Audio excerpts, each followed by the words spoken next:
Joining us today is the comic book legend who has been working in the comic book medium since 1978. He has written character-defining runs on Deathstroke, Quantum and Woody, Superman, Conan the Barbarian, and many, many others.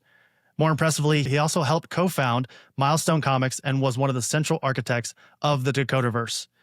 Along with recent runs on Vampirella and the upcoming Sonja Reborn series on the way, he is also here to discuss Marvel Knights The World to Come, the long-awaited continuation of what many fans consider to be his finest work, his iconic Marvel Knights Black Panther run. It is our honor to welcome Priest onto the Oblivion Bar Podcast. Hello there. Thank you so much for being here, sir. We appreciate you. And, you know, honestly, I think when we first started setting up this conversation, and I talk about it a little bit later on in our conversation, and one of the questions sort of centered around this idea that when looking at the scope of your career, which we are approaching 50 years on in comics, it's hard to find a pillar to focus on because you've done so much. Have you found that to be the case when talking to other people, other podcasts, other websites, that like they just don't know how to approach these conversations the way we've had trouble with? Oh, I don't know. I think it all depends on what we're promoting at the time. So usually, like, you know, the publisher will set these things up and like, okay, talk about this, don't talk about anything else. So, Sure. Yeah. Okay. Well, we're going to kind of stick with that same sort of through line because today, as I mentioned there in the intro, we're going to be talking about Marvel Knights The World to Come. You know, in 1998, you were part of that original crew that Joe Quesada, Jimmy Palmiotti put together for that Marvel Knights imprint. And now here in 2025, Marvel Knights looks to be making a big comeback with the 6-issue miniseries, again, The World to Come. So it's exciting. It's very, very exciting. And we were actually, we're talking today, you, myself, and Aaron, we're all talking here the day that first issue releases, the Wednesday, June 4th. So my first question for you is, how do you feel the reception has been for the return of Marvel Knights? I don't know. I've been dealing with auto mechanics and a toothache all day. So no. I really haven't been paying attention. I've just been really mad because I took my car in for service and they broke my glove box, you know, and I took the car in for brakes. Why are you in my glove box and why did you break it? Oh my God. So let's have that discussion. Yeah. So I really haven't noticed. I tend to not read reviews of my work. I tend not to look at sales figures. I tend not to get into any of that stuff. I do the publicity because the publisher makes me do it, but I'm not on social media. I'm just a schmuck living in the woods who is lucky enough to write comics for a living, but I don't really, you know, I just tell my editors, look, just tell me when to stop. I don't want to know, are we doing good? Oh, we sold a bunch of these, or we didn't sell a bunch of those, or wow, we're in trouble. Never tell me we're in trouble because, you know, what do you want? What do you want from me? We sent the Hulk to a disco, Right? because they were trying to get more people to read Black Panther. This is like issue 13 or 14 of the original run. This is post Marvel Knights, you know, and we did a lot of that stuff to, you know, because we were just, you know, once we moved over from Marvel Knights to the Marvel Universe, the book came under a lot of pressure to increase sales. And what I've learned over the years is that you got to dance with the ones that brung you, you know, and you have to appreciate the audience you have and not just constantly sell them out in order to commercialize it or to have the X-Men show up for no reason at all or whatever, you know, to increase sales.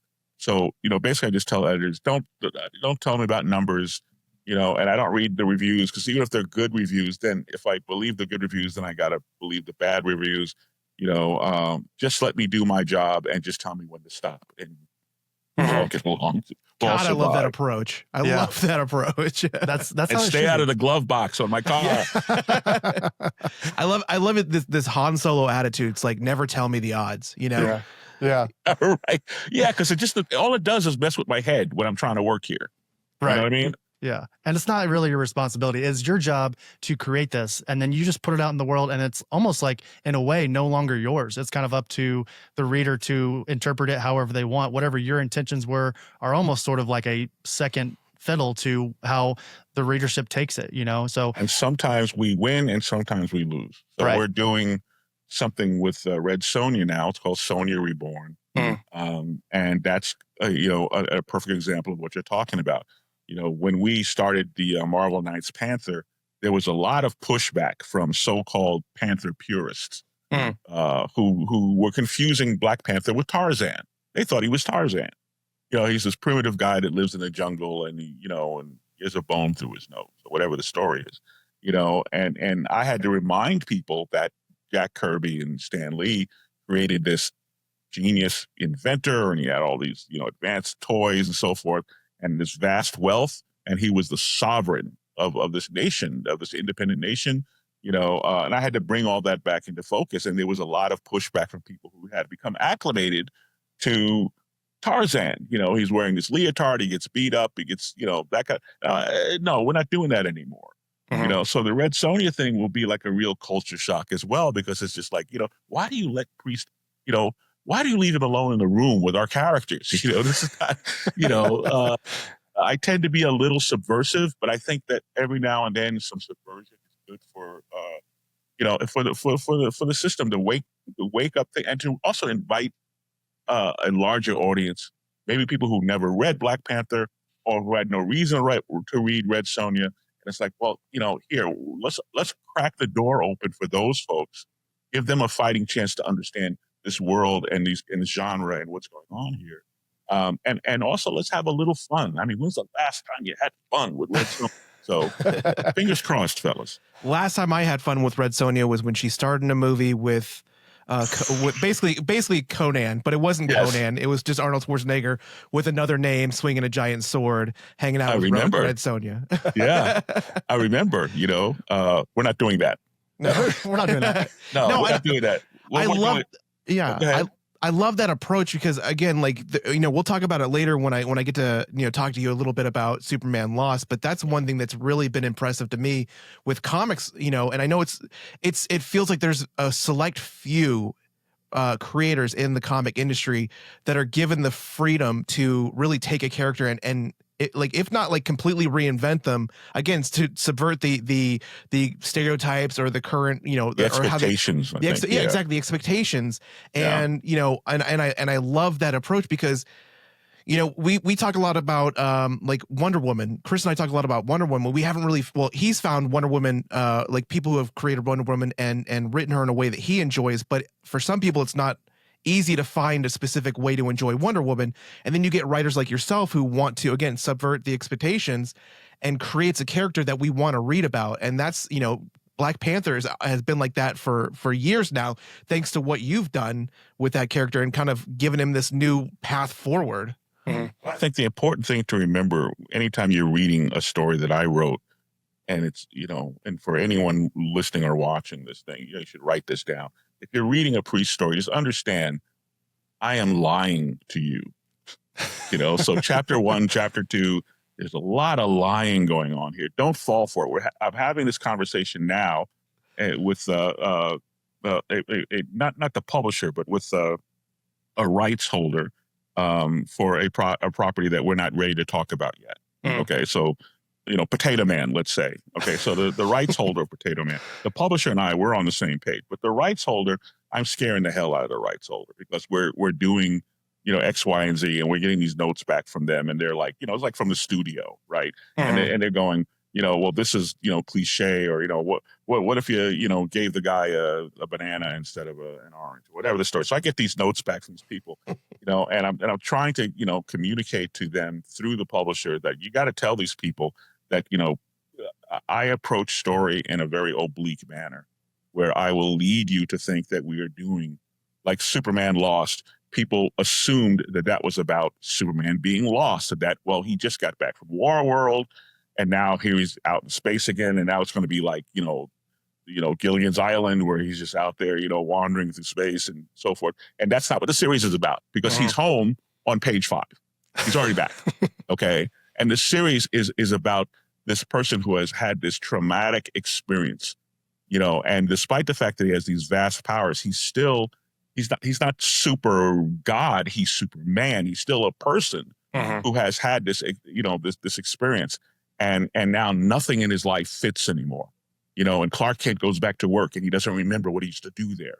And Jimmy and Perry, they're all ghosts to him because he's been missing for so long.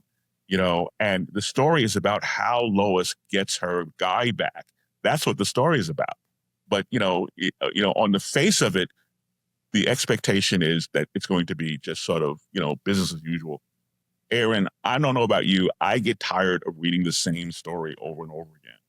Absolutely. So I'm a big fan, of Tom King, who will turn stuff on its head and will take a character like Mr. Miracle that we haven't thought about really seriously in how long, and just completely blow your mind. And Adam Strange and completely blow your mind. And I kind of resent the fact that I have to go behind this guy, and I go, okay, well, Tom's already been here. It's like he's already dated this girl, and I'm like, well, what can I bring to the table? Because Tom's already been here, so it's very irritating.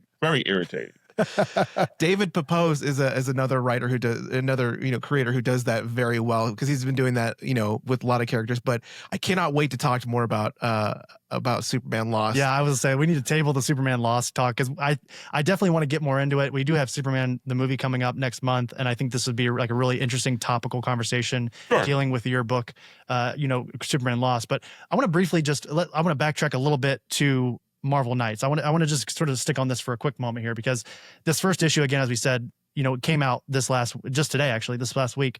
And I want to go over the synopsis, and then I have a question for you here. So the synopsis says, the king of Wakanda is dead, leaving unguarded the world's most advanced technology, most precious metal, and a cryptic vault of dark secrets, while triggering global conflicts among the Marvel heroes, villains, and mutants.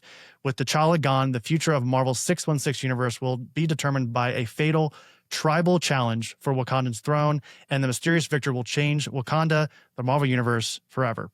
Now, Priest, you've written 60 issues of Black Panther. Does that include the annual?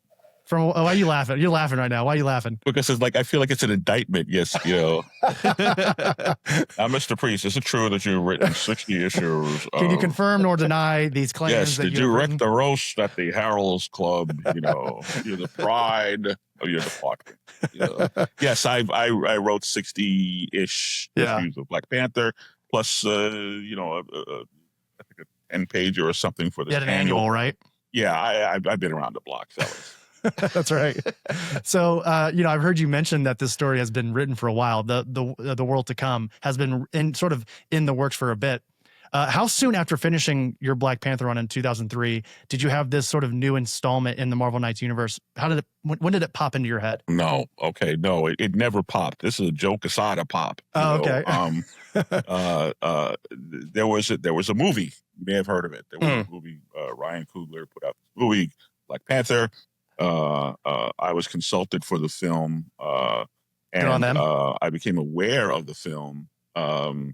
And I said, well, I called up Marvel, and I talked to the editor there, the Black Panther editor, Will Moss.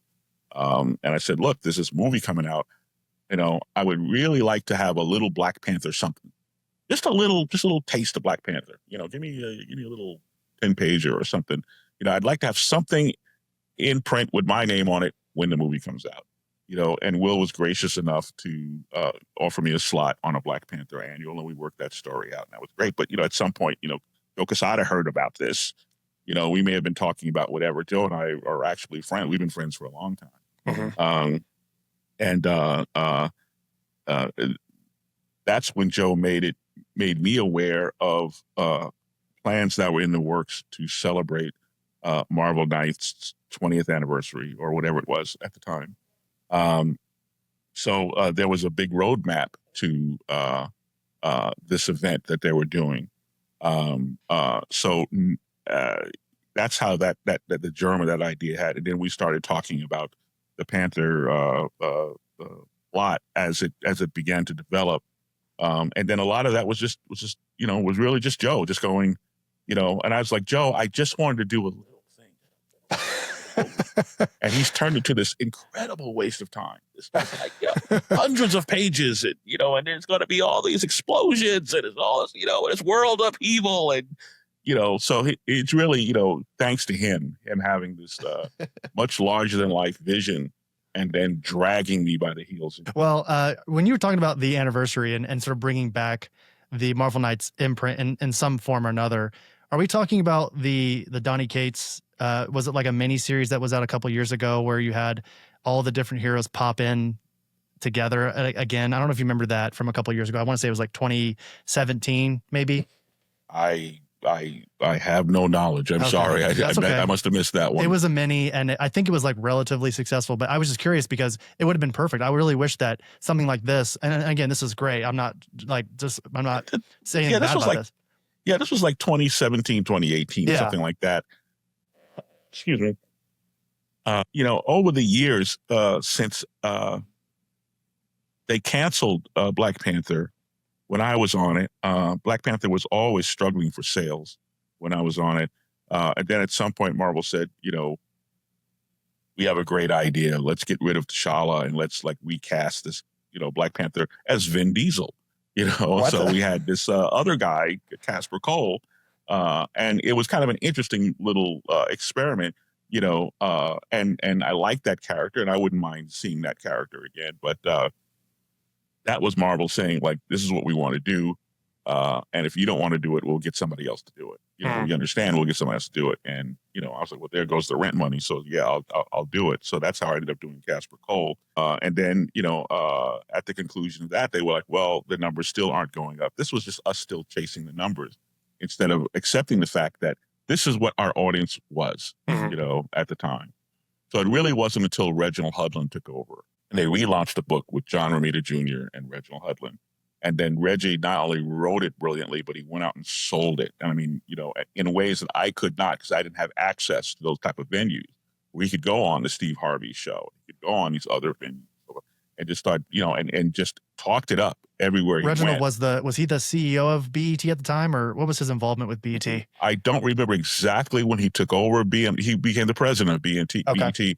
I think the time frames intersected. I'm not exactly sure. You have to look those dates up. But the point is that it became a commercial success. It was already a critical success, when we were doing it, but it became a commercial success once Reggie came in and sort of cleared out the cobwebs and streamlined them and stuff.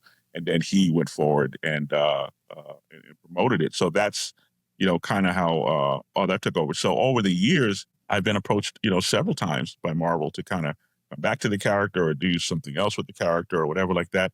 And I really felt very strongly that I had my shot with Black Panther. I enjoyed my time with Black Panther.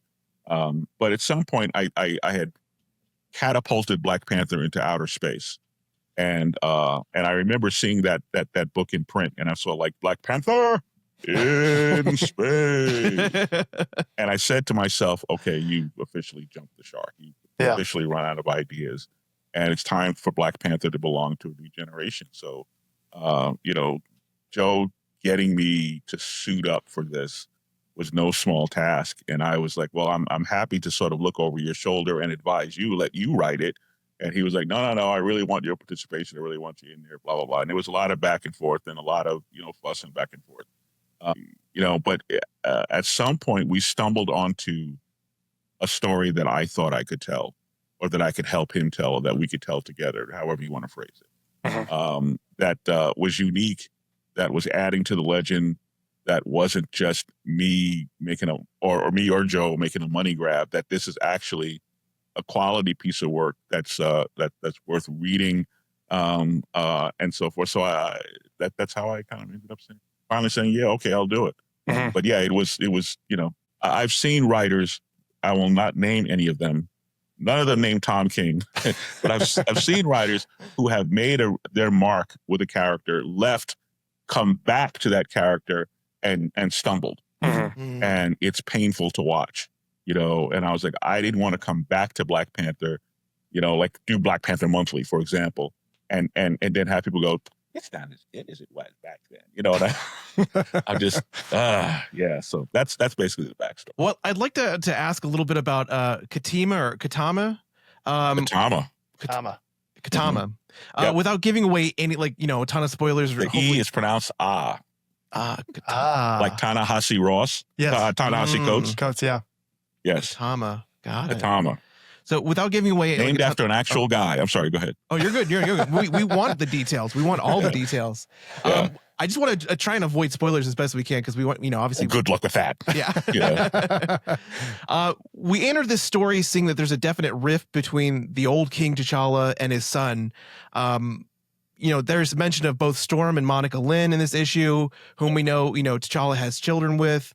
Does this potentially set us up for a fight for the crown? Perfect timing. Yeah. Sorry, that was my dog. Okay, so I'm going to embarrass myself now. Are you saying that T'Challa had a child with Storm? He's had, so canonically, he's had a couple children with Storm. There's Shuri, but it's not spelled the same way as Shuri. It's SH'Ri. You have Chimera. You have Azari, who I think we actually see in the MCU, who's actually named T'Challa as well, but they don't call him that. And there's Tawari as well. Those are the ones that I know of. So he's got like a whole little he's got a litter. Yeah, he's got a litter. Yeah. Yeah. Okay. Okay. Not in Marvel Knights. Not in our universe. No, Gotcha. He has no children in our universe. He has the child that he is apparently having the dispute in when we meet him in this issue. So we have wandered off from that continuity because I'm dumb and wasn't aware of it. No. Continuity is I've always said that like people who stick too strictly to continuity, handicapping themselves from a good story. Canon should be like a tool. It shouldn't be a law, right?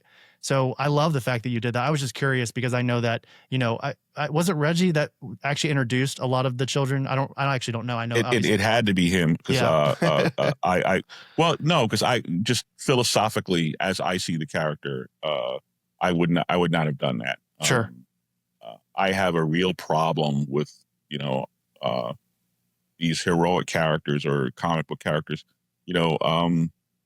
having not necessarily having children, but it's just I think once you start moving too far away from the lore of what makes this character great or whatever, it's kind of like when you start pandering to the audience where you're instead of bringing in new readers, you're following the old readers out of middle school into high school and out of high school into college and out of college into adult life, and we're writing stories that reflect that, and I guess there's really nothing wrong with that, except now nobody's recruiting the 8-year-olds. Where are their stories? What's going to draw them into it? Because an 8-year-old doesn't want to read about, a married potato man who has, children, so I wouldn't have gone that way. But it's not to criticize Reggie, but Reggie came over and his version, his volume of Black Panther was a complete jumpstart. Yeah. Some of my characters showed up in there, but they were very different. They had different timelines, sort of like that. So this thing, The World to Come, connects to our Black Panther. It really connects to Black Panther number 12, which is where we left off with Marvel Knights. So 13 through 60, whatever, the MCU Black Panther, that, some of that is referenced in here, but that's Sal Valuto, Bob Allman, myself, that's a whole different crew. That's Tom Brevoort, Black Panther. Joe Quesada, Black Panther is what we're talking about. And, we're connecting to that earlier series. Sure. Yeah, I don't want my superheroes running around just Zeusing it up, all over Earth. Yeah. I want to be careful what I say because I run my mouth too much and I get in trouble and then I get the phone call, and it's, it's some vice president and they're pissed at me because we're trying to sell comic books here. We don't appreciate you, So I just want to be careful. You've been around the block. You've seen a lot of things. So it's hard not to have a pretty decently strong opinion about some of this stuff. And yeah, but the problem with being around the block is that, you've been around the block. So the people who are trying to make this work now, the generation that has that responsibility, they're trying to keep the lights on at these places, and then you have our retailers, our front line of defense. These are people, these are not big corporate entities. These are mom and pop. These are small business owners.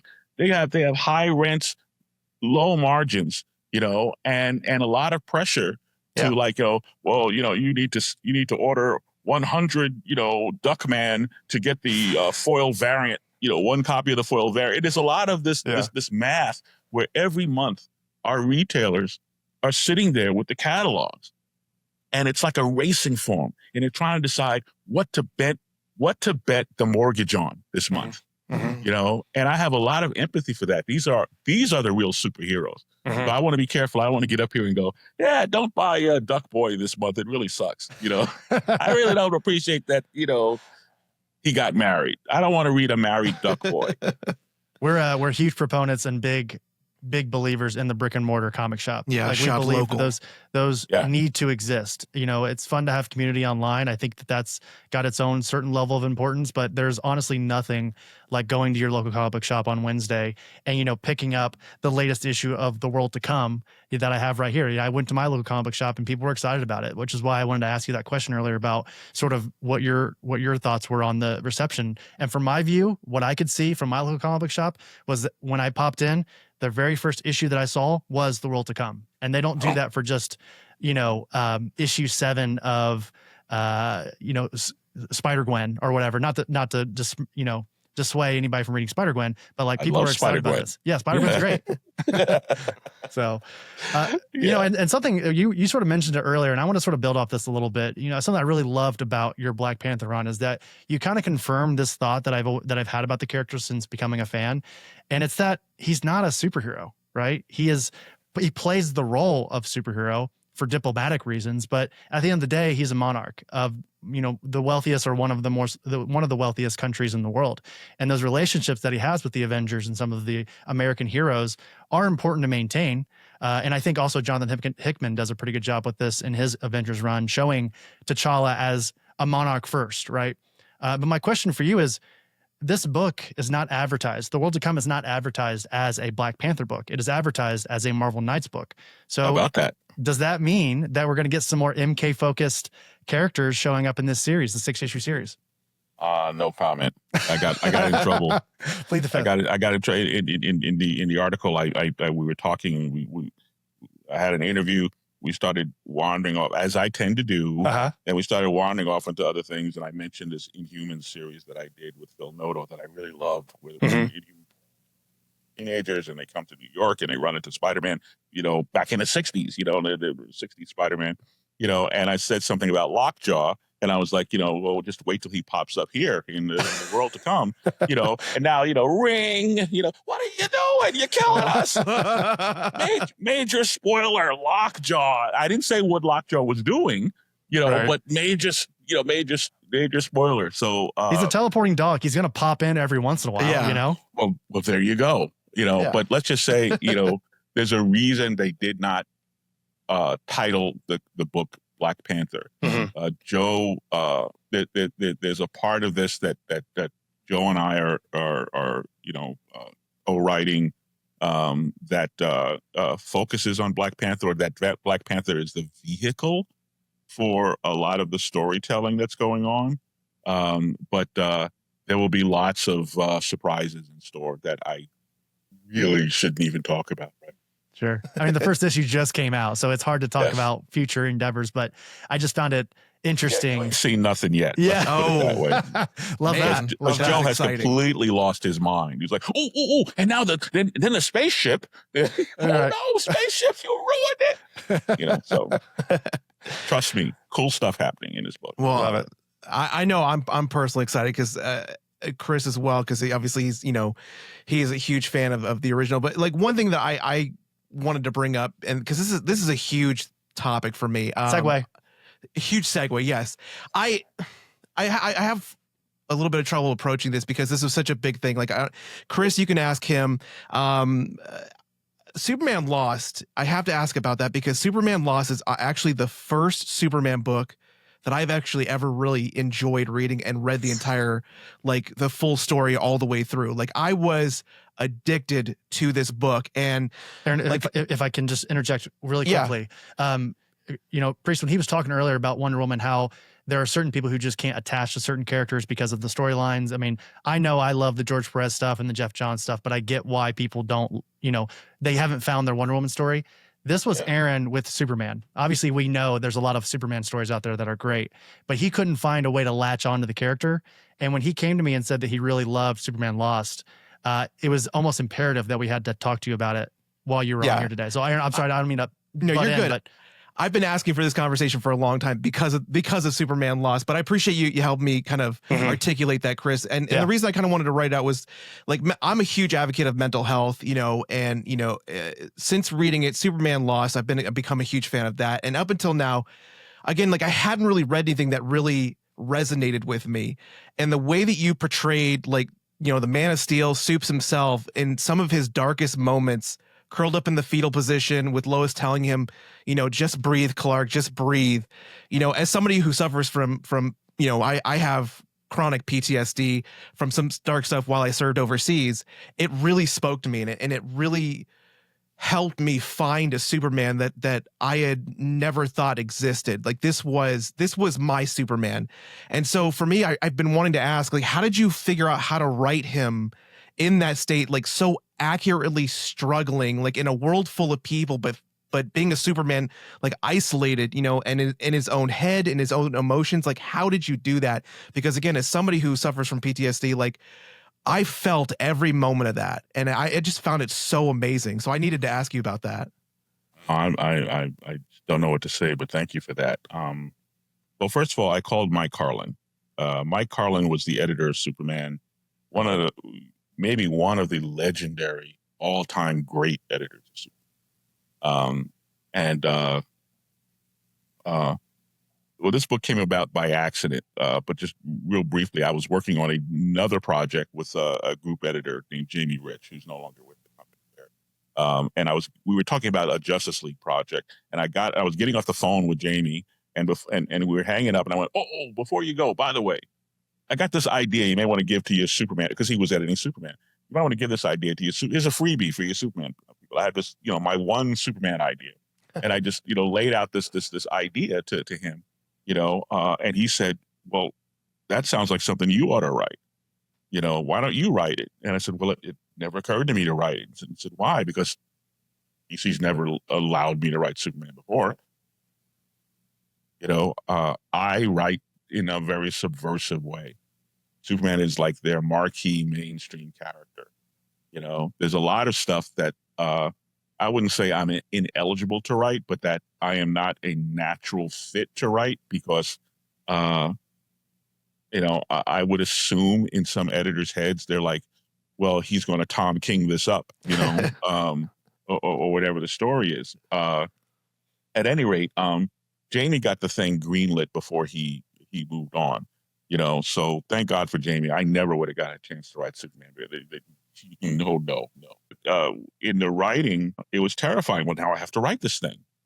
So, I called up Mike Carlin. I've known Mike Carlin 35 years, 40 years, however long it's been. So I called Mike Carlin. Mike Carlin, there's probably no breathing person around who is a better expert on the character. So he talked me through a lot of it.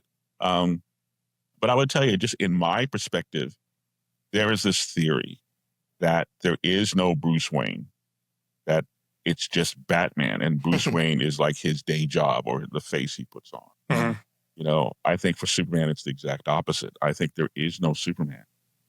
There is Clark.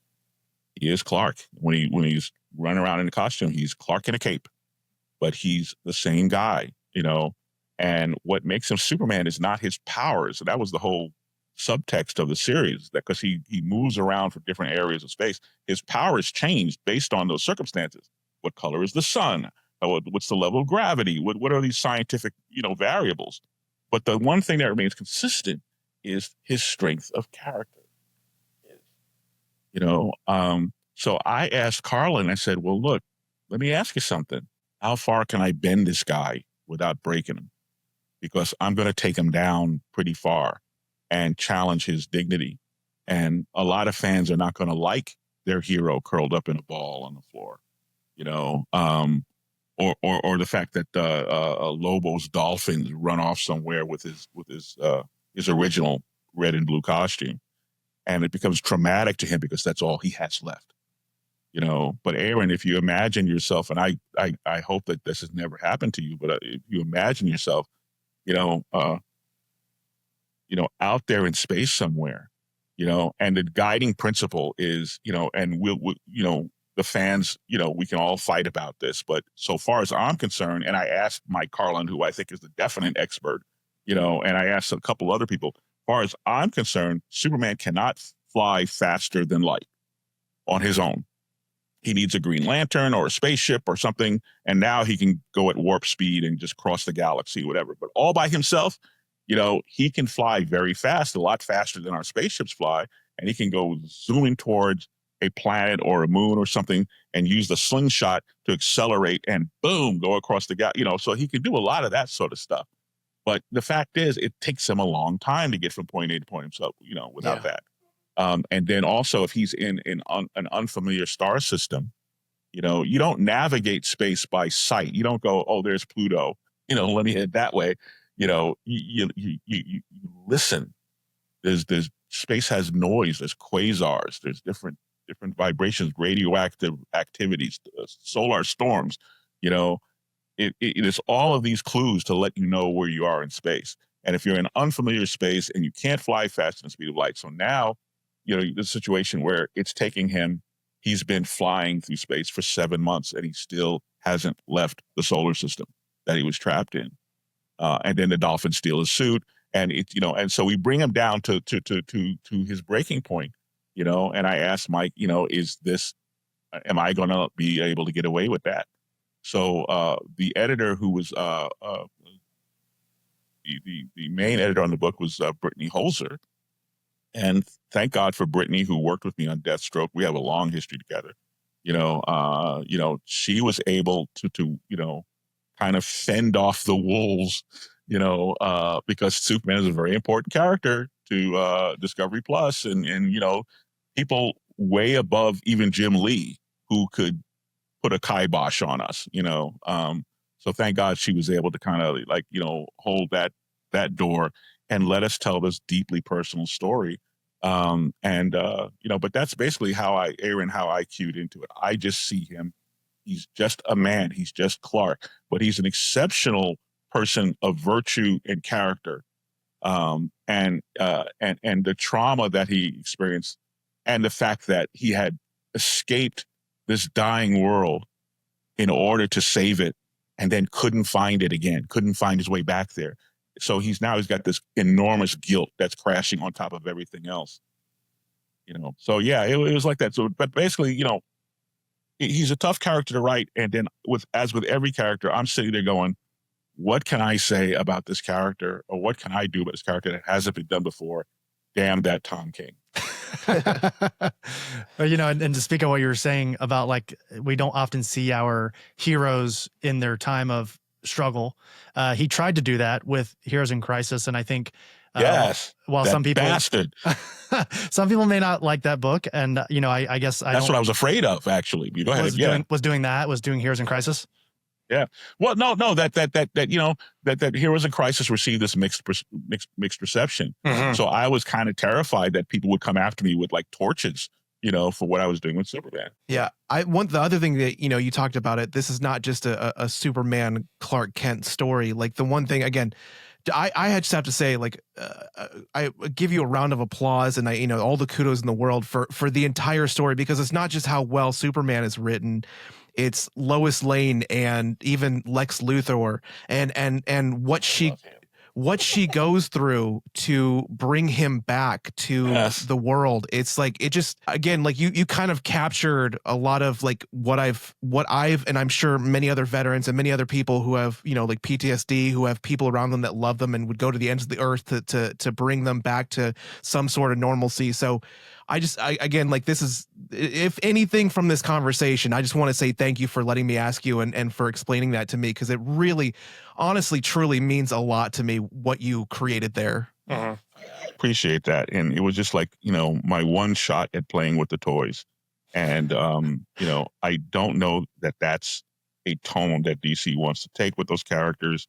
And I don't know what my eligibility is to work on those characters, but with Lois, I always saw her as being a very strong character. So now we have to prove it. And then I had to walk her right up to the line of being unlikable because she's giving Superman the tough love thing, you know. And then when she runs out of ideas and she tries this, tries that, and she goes to this person, goes to Bruce, and then she goes to Diana, and she, you know, she tries everything she can think of. When she runs out of ideas, she has no other choice, but she turns to Lex Luthor of all people. And Lex Luthor is like, "What took you so long? I knew you were coming. What took you so long?" And with Lex, I was borrowing from Gene Hackman's performance, the late Gene Hackman, the wonderful actor Gene. Yes. But not from Gene's Lex Luthor, which I found kind of cartoonish. I was writing a character called Avery Tolar.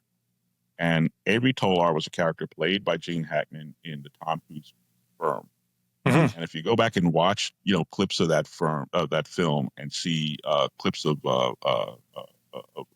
Hackman in it, you will recognize my Lex Luthor. That, in my opinion, that charming and yet unbelievably evil Snake. You know, to me, like every time I see Lex, and again, no offense to writers who make way more money than I do, you know, I mean no one any harm. It's just my personal take on the character. Every time I see Lex Luthor put on a suit of armor and start punching Superman, I think, okay, you guys have completely lost who the character is. The entire point of Lex Luthor is that here is this bald-headed, out-of-shape guy who's giving the world's most powerful being, you know, heartburn all the time. You know, it's not about a physical thing. It's about him being incredibly freaking evil. Yeah. You know, and we even played with the whole idea of like, Superman finds out that Lex has done some unscrupulous thing and he's pissed off and he's going to go after Lex, you know, and Lois is going, no, I'll take care of Lex. No, he's not messing with my wife. I'm going to, you know, and Lois just goes, what are you going to do? You're going to go over there, you know, you break down the wall. He has the big robot. You fight the big robot. She basically says, it's the same old shit we've been reading for 80 years. Clark, go in the kitchen and fix the toaster. We need the toaster fixed. I'll take care of Lex, you know? And I also thought that I had the privilege and the honor of doing what I hope is, and you guys can correct me if you know better. I believe that was the first time we saw Superman and Lois have a knockdown drag out fight. Yeah. You know, and there was some objection to that. There was some, you know, notes, you know, well, they don't fight. And I'm like, have you ever been in a relationship? Get out of your mom's basement, you know? Have you never been in a relationship? If you've ever been in a relationship with a man, woman, giraffe, frog, if you've ever been in a relationship, you have been in a fight. Yeah. You understand? Yeah. And this is the thing that just kind of irritated me. And I'm like, just having them have this incredible, like, you know, and Superman's like, we are not going to be these people. I am not going to, you know, and having them just go at it like that and just have her be the boss and order him into the kitchen. One last thing about this, I'm sorry, I'm blathering here, but there's one thing that I want to call out is my artist, Carlo Pagulayan. And there was some other guest artists because Carlo's dad became ill and he was taking care of his dad. And God bless Carlo for just being a hero to turn in the work that he could turn in. But anyway, the very first issue, there's this one scene where Bruce Wayne shows up at the apartment to tell Lois Lane that Superman has been lost, that he's lost in space somewhere. You know, and they've been searching for him and they can't find him. So he's come to give her the bad news. So she opens the door. Bruce is standing there. He looks past Lois and sees Superman standing in the living room. And I said to Carl, I said, look, you're going to have to sell this moment. You're going to have to sell it. We got to see it in Bruce's eyes that he's shocked to see Superman there. Otherwise, I'm going to have to put one of those lame captions. And then I opened the door and I saw him standing in his, you know, and I don't want to do that. To me, that's just, you know, that first person narrative stuff is just, you know, I didn't want to do that, you know. So I said, Carlo, you got to nail it. And my God, he nailed it. You go back and look at that picture where she opens the door and you see see Bruce standing there and you see that look in his eyes that says it all, where he's going, holy crap, he's here, you know. And I went, this is how brilliant Carlo was, you know, or is. I'm sorry, he's still, I hate this. Excuse me, he's not gone. He's a wonderful artist, and he just completely nailed Okay, I'm done with the ranting. Sorry. No, guys. I have to agree, because absolutely throughout the story, again, yeah, there are absolute, like, the scenes, your words, your writing, the scenes and the art is, again, it has to portray that emotion, which it did perfectly. And I also, just to comment on what you said about the knockdown, drag out fight between Lois and Clark, that's the thing about, like, a traumatic experience. When you come back, especially, again, and I don't mean to keep harping on, like, using service members, I got to talk about what I know.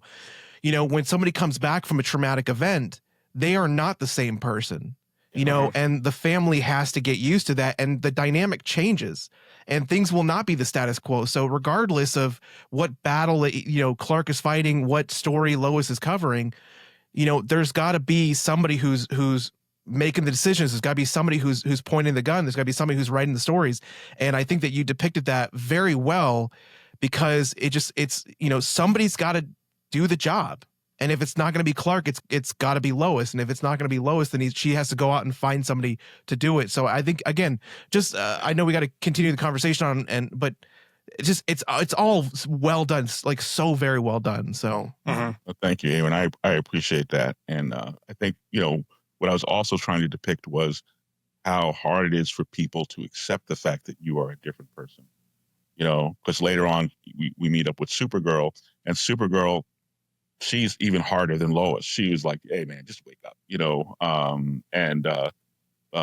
other brilliant thing about Carlos, you see Lois, and then you see Wonder Woman, I think, in the same issue, and then later you see Supergirl, and guess what? They're three completely unique women. A lot of times, artists, I used to tease the late Mark Bright, my friend Mark Bright. I said, you can only draw one woman. One woman, and you put different hair. And, it's Betty and Veronica's the same woman, that kind of thing. Gwen Stacy and Mary Jane Parker, the same woman, but no, he just, starkly, so Lois and Wonder Woman, both brunettes, tall, leggy brunettes, completely different women, and then Supergirl, a whole different vibe with Supergirl. So it was fun. I'm really grateful for DC to do it. It's one of, I'm very proud of that. I hope it's not my last work with DC, but if it is, I get to go out on a high and just be very proud of it. Well, Prisa, I have to admit this to you. We're nearing the end of our conversation, and I think it's important to admit this here at the end that, we've had the great fortune of talking to a ton of amazing creators here on the podcast. But preparing for this conversation, and again, I sort of alluded to it earlier in the talk, that it was hard. It was sort of refreshingly hard to find this pillar, because again, your career is so lofty and just, again, so decorated. We generally, and I'm not trying to butter you up. I know we've spent the last 20 minutes buttering you up about Superman Lost and now this, but we generally like to summarize a couple key highlights in someone's career, and that's just impossible with you and your, again, almost 50-year career. So, I want to somehow turn this ass kissing into a question. If you could go back and talk to that bright-eyed Marvel intern that you once were, what's one piece of advice that you would give that young priest? Wow, is that a tough one? Yeah, big question. I don't know. I think, I would try to be more patient, and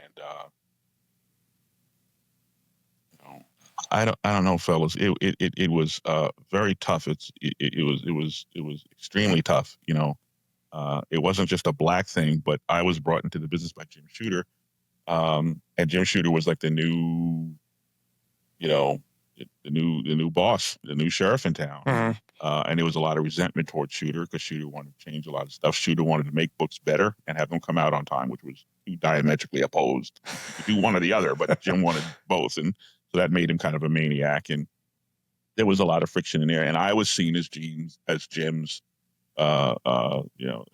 guys, as the kid that, that he brought in. And so there was, so we would do stuff like Spider-Man versus Wolverine, which was a huge hit. And I was never offered work after that. Anybody else that would have given them keys to the place. So it's been a struggle, and I try not to be bitter about it. I'm just like, that's just how the chips fell. I don't think it's necessarily racial, at least at Marvel. I think it was just more of a matter of like, I'm Jim's protege, and I'm a little Shooter, and we're going to show you, we're going to punish you because we're mad at him. whatever the story was. It's just been a journey, you know. So I don't know exactly what I would tell him. I'm just grateful that I've been able to sort of exist below the radar and to have a career as long as I have. There's a lot of people from my generation who are not working. So it's just a real blessing to do that. And for the work to be recognized, particularly Carlo and I being recognized by the Eisner's people for Deathstroke, and then again for Superman. You know, we'll see what happens from here. You know, hopefully I still have a few laps around the park left in me, but we'll see. Well, I'll tell you, I firmly believe that you do. Again, you sort of just mentioned it, but like the longevity of a comic creator is it's not always the longer you've been in, the more work you get. Sometimes you eventually just sort of fall off the radar, and you've done a great job of continuing to work at a high level, and your career is decorated, as we've said. And, you know, I'll just sort of finish the conversation by saying what a pleasure it's been having you here on the show, Priest. And, you know, we talking about Black Panther and Marvel Knights and Superman, all the things, you know, this has all been such an honor to have you here. And, you know, we mentioned it earlier, but the first issue of The World to Come is already out by the time of the recording. At the time of this recording, the first issue is already out, and the second issue comes out on July 9th. Aaron, did you have something before we close out? I did. I actually had one more question because I recently found out that you were from Queens. Oh yeah, he's a New York boy. I forgot to mention that earlier. Yes. And I wanted to know if you had any recommendations, like food wise. Aaron's in Brooklyn. I guess you should say that. Oh, I haven't lived in New York in like 30 years. I'm sure would you know, in St. Albans, Queens, on Farmers Boulevard and Murdoch Avenue, there is a hole in the wall fish joint, and it's a place that normally you wouldn't want to be caught dead in, you know. But you go by there and you see like this line of people waiting to get in, and anytime you see a line of people waiting to get into some like dead end shack, okay, there's something good going on there. And my nephew Evan, he said the place is still there, so I'll recommend. I don't know the name of it, but it's a little hole in the wall, you know, fish store, and it's unbelievably good fish, you know. And we used to go there all the time. I will find it, and when I do, I will message you about it and let you know what it's called. Yeah, Farm Boulevard and at Murdoch Avenue, and just follow the smell. Or just follow the line. There's usually a line down there. I was going to say, Priest, I feel like if you're following the smell of fish in New York City, you're probably going to be going in a lot of different directions. You know? Yeah. That's fair. Are you going to any conventions this year in 2025? You doing any cons at all? Yeah, I'm doing a bunch. I'm doing Denver. I'm doing that's coming up, and then I'm doing New Orleans.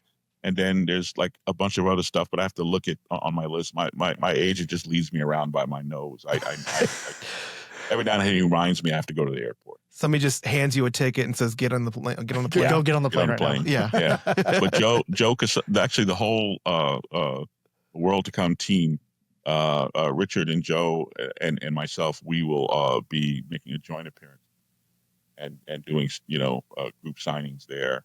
And there's some other stuff coming up, and I'm sorry, I probably should write this stuff down so I have it handy. People ask me about it. Well, we hope to see you at one of the future ones here. And before we let you go, is there anything you want to quickly plug or sort of highlight before we get you out of here? Absolutely. Well, get Vampirella, because we just had a new volume launch. So I think issue 2 is out now. You know, 1 and 2 there, and then Sonja Reborn is coming up from Dynamite. Yeah, and that's just going to be. That's going to be a love it or hate it moment. I'd love to get your reaction on that at some point. And then beyond that, there's a whole bunch of stuff coming out that I can't talk about because I talked about it in this other interview it's a print interview that's online now, and I got into so much trouble. You know, so apparently they don't want me to even tell people that I have a relationship with this company. So we're just going to shut the hell up. Well, I'll tell you what, we're going to get you on again in the future at some point, and we'll figure out what Potato Man, I think, was one of them. We'll figure out what Potato Man was. I'm excited about Duckman and his kids. Duckman, of course. Yeah. Yeah. In the next year or so, you're going to be sick of me because there's going to be a bunch of stuff coming. I don't think that's going to happen. Yeah, I don't see it happening. I personally don't think it's going to happen. All right, Priest. Well, we appreciate you. Hopefully we see you again here on the show at some point in the future.